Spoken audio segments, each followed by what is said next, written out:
Est-ce que vous saviez que sous le château de Disneyland Paris se cache un passage souterrain renfermant un terrifiant secret, que le château manipule nos sens et est en réalité un immense trompe-l'œil, que certains secrets ne se dévoilent que dans certaines conditions très particulières, ou encore que ces milliers de détails sont minutieusement choisis et rien n'est laissé au hasard? Dans cette vidéo, on va découvrir ensemble les 50 plus grands secrets de l'emblème de Disneyland Paris, le château de la Belle au Bois dormant. Le 12 avril 1992, Euro Disneyland ouvre ses portes et le public peut découvrir le château de la Belle au Bois dormant. Ce château mesure 45 mètres de haut. À l'intérieur, on retrouve deux boutiques, un souterrain et un étage. Mais plongeons maintenant plus en détail dans les secrets de ce château. Tout d'abord, est-ce que vous avez déjà remarqué que le château possède 16 tours? Et on pourrait penser au premier abord que c'est un nombre au hasard, mais pas du tout. Ces 16 tours qui mesurent de 3 à 15 mètres de haut et dont la plus lourde pèse 15 tonnes sont en fait en lien direct avec Aurore de la Belle au Bois dormant, puisque Aurore avait 16 ans lorsqu'elle s'est piqué le doigt. Donc 16 ans, 16 tours. Et comme on sait que Disneyland Paris ne laisse rien au hasard, c'est forcément en lien. D'ailleurs, lorsque vous êtes devant le château de Disneyland Paris, vous avez sûrement remarqué que le château est sur une butte de verdure, on peut le voir sur la gauche du château, et sur cette butte, tout comme dans le film d'animation La Belle au Bois dormant, on peut voir des arbres qui sont taillés en forme cubique. D'ailleurs, ceux-ci mesurent de 2 à 5 mètres de haut, et donc on a vraiment tout l'environnement du film qui a été recréé. D'ailleurs, est-ce que vous savez que le château est inspiré de plein de lieux en France? D'ailleurs, la réalisation de ce château a été un vrai défi pour Disney, puisque forcément faire un château au pays des châteaux c'est bien plus compliqué. La France compte quand même 45 000 châteaux, donc forcément le public français est habitué à voir des châteaux. Il fallait donc lui apporter de nombreuses particularités, puisque par exemple dans les parcs américains, leurs châteaux sont notamment inspirés des châteaux de la Loire, mais les Français connaissent déjà ces châteaux, donc il faut faire quelque chose de différent. Il fallait trouver un moyen de se démarquer des châteaux européens, auxquels justement on est déjà habitué. C'est pour ça que la forme globale du château est inspirée du Mont Saint-Michel, et c'est vrai que quand on met les deux à côté, la ressemblance est flagrante. C'est vraiment génial de se dire que le château de Disneyland Paris est inspiré du Mont Saint-Michel. Et autre petite anecdote sur le château, la fleur de lys que l'on voit au-dessus de l'arche d'entrée est forcément une référence au symbole des rois de France. Est-ce que vous saviez que le château est un immense trompe-l'œil? En effet, le château utilise la perspective forcée. Pour ça, il est peint de 14 nuances de rose qui ont été utilisées pour agrandir visuellement le château. En bas, on retrouve alors un rose plus foncé,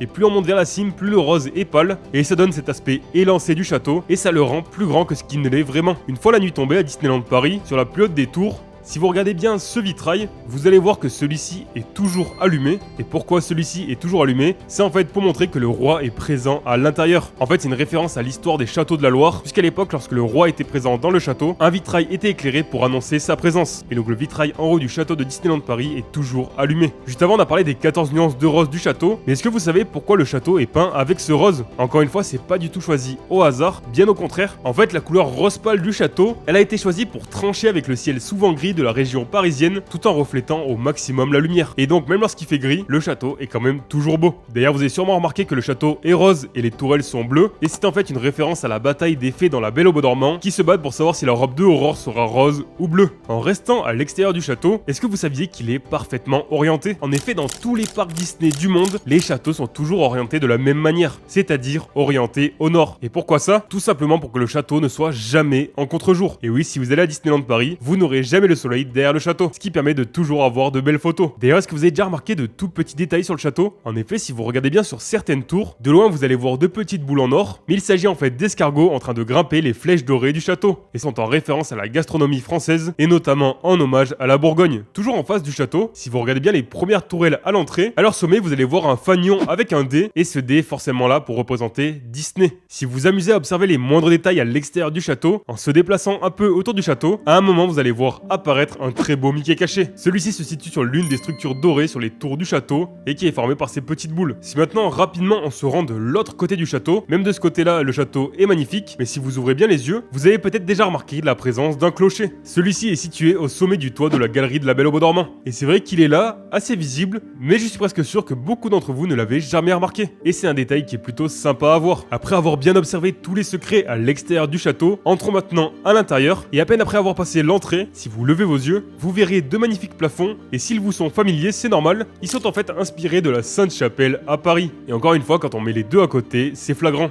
D'ailleurs, à l'intérieur du château de la Belle au Bois dormant, beaucoup de gens ne le savent pas ou passent à côté, mais il est possible de monter au premier étage, et à cet endroit-là, on retrouve la galerie de la Belle au Bois dormant. À l'intérieur, vous pourrez contempler différentes tapisseries et vitraux, retraçant l'histoire de la Belle au Bois dormant, évidemment. Et d'ailleurs, on retrouve pas mal de secrets ici dans la galerie de la Belle au Bois dormant, puisque pour commencer, au pied de l'escalier qui monte dans la galerie, vous allez retrouver un livre Et ce livre, c'est celui que l'on voit au début du film de 1959, mais cette fois-ci, le titre est en français. Et donc voilà, c'est une référence au tout début du film de La Belle au Bois dormant. Forcément, dans cette galerie, on ne peut pas passer à côté de ces magnifiques vitraux. Et d'ailleurs, tous les vitraux du château de Disneyland Paris ont été réalisés par un spécialiste des vitraux, du nom de Paul Chapman, et alors que ce dernier vivait une paisible retraite, après avoir notamment travaillé pour la Reine d'Angleterre ou encore la restauration de Notre-Dame à Paris, il a accepté de sortir de sa retraite pour créer les vitraux du château de Disneyland Paris. Et ces vitraux ont été créés avec la même technique qui était utilisée au XIIe siècle. Donc voilà, ces vitraux sont de véritables œuvres d'art. D'ailleurs, en parlant des vitraux du château, parce que vous êtes dans la galerie de la Belle au Bois dormant, si vous regardez ce vitrail, celui-ci a une grande particularité, puisqu'en fonction de la lumière et de votre position, celui-ci représente en alternance l'un des deux symboles du film. Donc en fonction de la lumière, il y a une illusion d'optique qui se crée,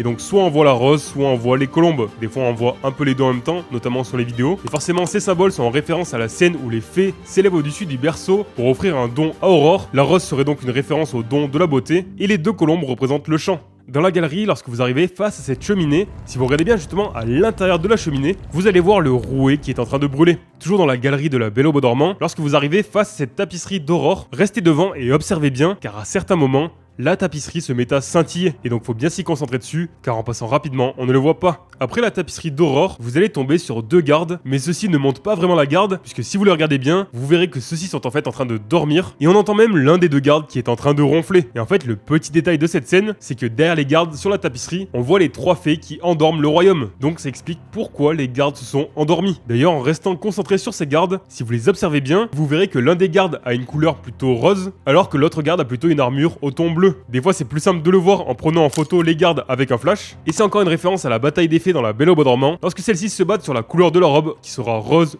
ou bleu. Si vous regardez sur la droite des gardes maintenant, vous allez voir un corbeau. Et à première vue comme ça, on ne voit pas grand chose, mais pour voir ce secret, prenez votre téléphone ou votre appareil photo et prenez en photo le corbeau avec un flash, et vous verrez sur la photo que ses yeux seront rouges. Et là pour le coup, on peut vraiment passer à côté de ce secret sans le savoir. À l'étage du château, si vous regardez bien en haut des colonnes de la galerie, vous allez voir que vous êtes observé par les trois fées, Flora, Pâquerette et Paprenelle. C'est vraiment un détail très discret, mais il est génial. D'ailleurs, à l'étage du château, on peut retrouver différents blasons, et ces blasons sont en fait en référence à 6 artistes ayant travaillé sur la conception de Fantasyland.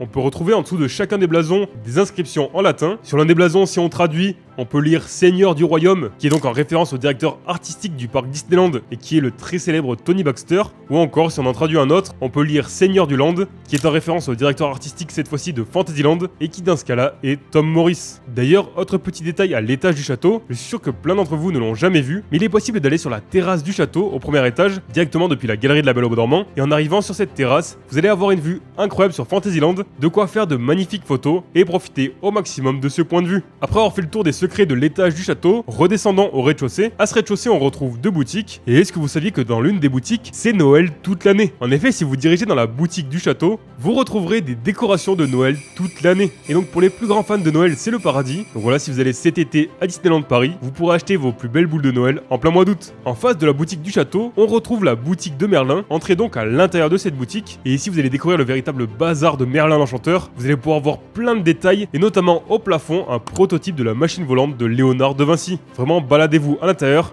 et observez tous ces détails, c'est vraiment incroyable. D'ailleurs, en parlant de détails dans cette boutique, si vous regardez bien, la boutique est un peu bancale, puisqu'à un endroit on peut voir qu'un pilier tenant le toit est manquant, et on peut même voir qu'un autre pilier a été remplacé par un tronc d'arbre. Donc faites quand même attention de ne pas y rester trop longtemps, ça pourrait s'effondrer. Toujours dans la boutique de Merlin, au fond vous allez avoir un petit passage, et d'ailleurs en suivant ce passage on va découvrir l'un des plus grands secrets du château, mais on voit ça juste après. Mais dans ce petit recoin de la boutique, si vous levez les yeux au plafond, vous allez voir une toile avec un soleil, et à première vue comme ça on ne dirait pas forcément un secret, et pourtant, si vous regardez bien son œil, vous allez voir qu'il est rafistolé.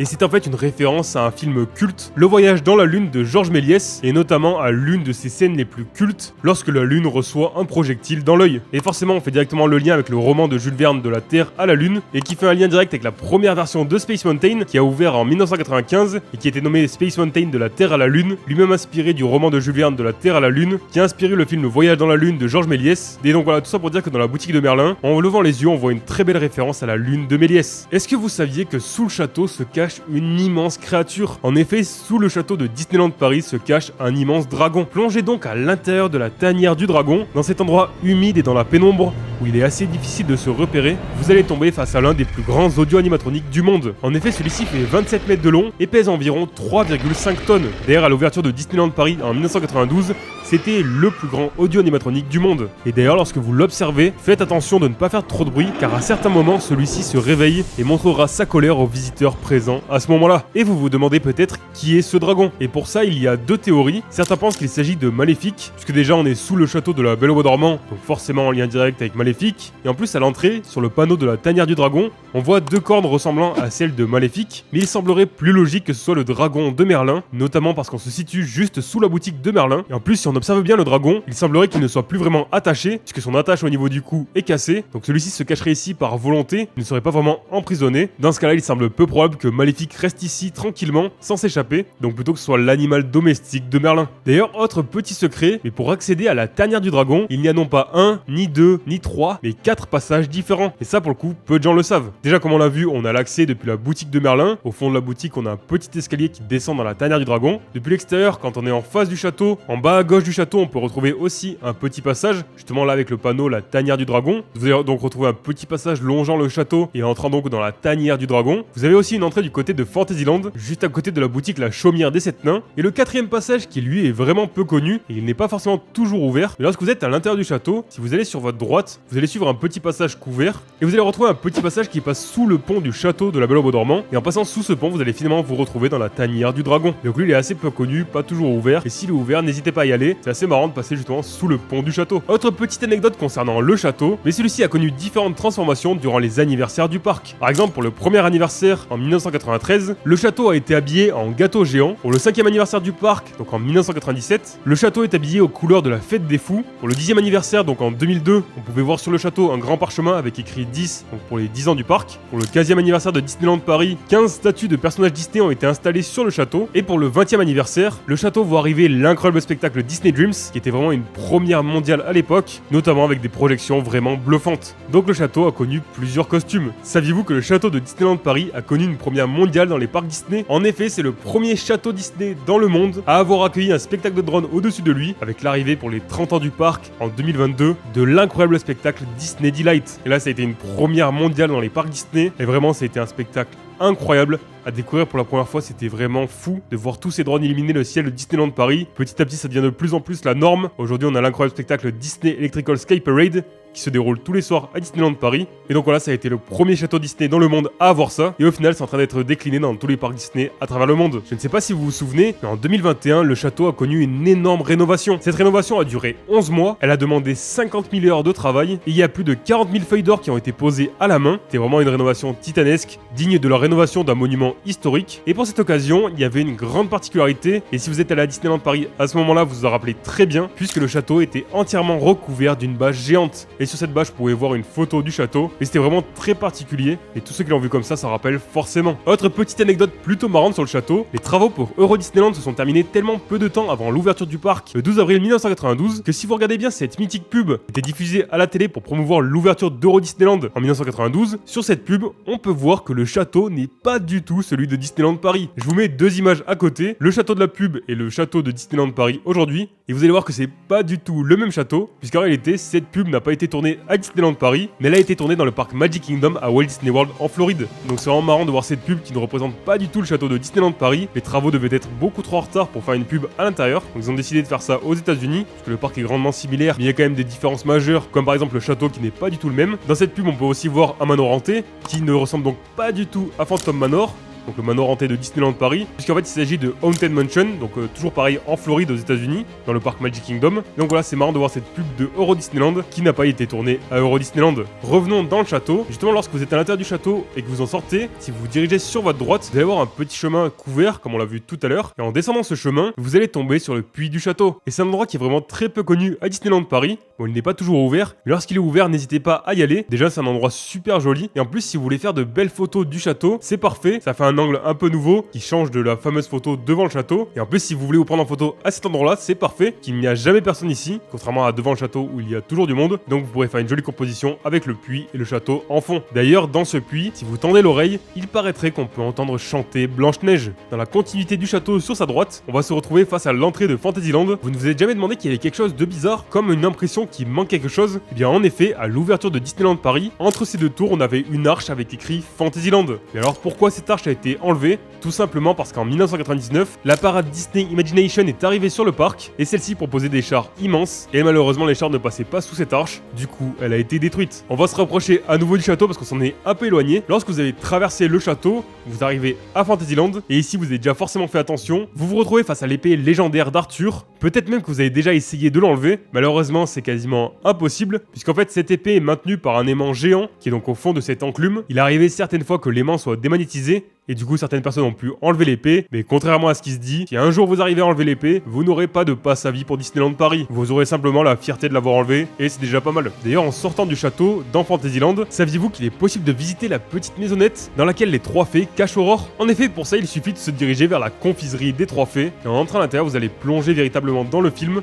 justement pour visiter cette petite maisonnette mythique de la Belle au Bois dormant. D'ailleurs dans cette boutique de la confiserie des trois fées, vous allez voir une cheminée et si vous observez bien l'intérieur de cette cheminée, vous allez voir les trois petites fées, donc Pâquerette, Flora et Paprenelle, voler juste au-dessus de la marmite. Encore dans la confiserie des trois fées, en levant un peu votre regard, vous allez tomber sur une petite statue en forme de canard, et c'est encore un clin d'œil au film de la Belle au Bois dormant, puisque dans cette scène de querelle, on peut voir ce canard en bois. Toujours derrière le château, si vous dirigez en direction de la tanière du dragon, lorsque vous arrivez vers l'entrée, si vous vous retournez, vous allez voir un blason avec 3 lions, et celui-ci est en fait le blason de la Normandie, justement un hommage aux origines françaises de Walt Disney, puisque oui, Walt Disney a des origines en France, plus précisément en Normandie, puisque Walt Disney a des ancêtres qui ont habité à Isigny-sur-Mer. Petit à petit, ça s'est transformé en Disney-sur-Mer, Disney, et donc finalement Disney. Certains pensent que ce blason représente directement les armoiries de la famille Disney, donc soit ça représente la Normandie, soit la famille Disney. En tout cas, ce blason, on le retrouve dans tous les parcs Magic Kingdom dans le monde, et on le retrouve même dans toutes les scènes d'introduction des films de Disney, puisque c'est ce blason qui apparaît sur le drapeau au sommet du château. Et donc maintenant, vous connaîtrez ce secret vraiment très discret et peu connu. Dans cette zone derrière le château, sur votre droite, vous allez retrouver le restaurant L'Auberge de Cendrillon. Et d'ailleurs, au-dessus de ce restaurant, on peut voir une immense tour, et cette tour, c'est justement la tour dans laquelle Cendrillon a été enfermé dans le film. C'est un joli détail qu'on peut facilement rater. D'ailleurs, devant l'auberge de Cendrillon, on peut voir le magnifique carrosse de Cendrillon. Il est vraiment super beau, mais assez peu de personnes savent qu'il est juste ici. Tout à l'heure, on a vu que le château était une immense illusion d'optique, mais saviez-vous que ça s'étend jusqu'à Main Street, l'allée principale du parc Disneyland?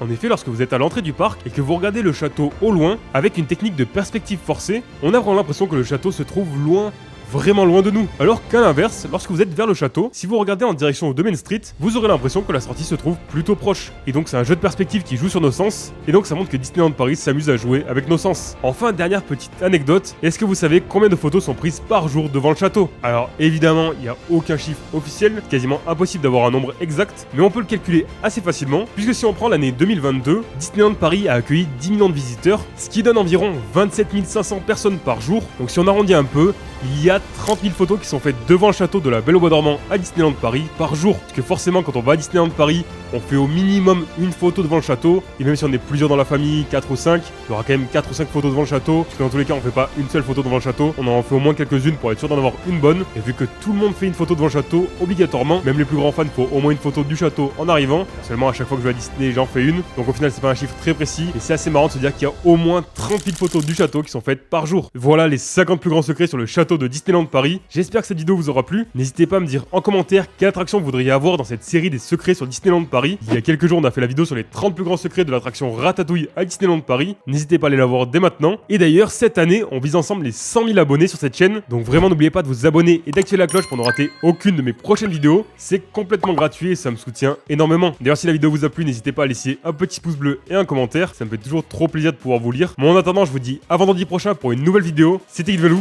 Ciao!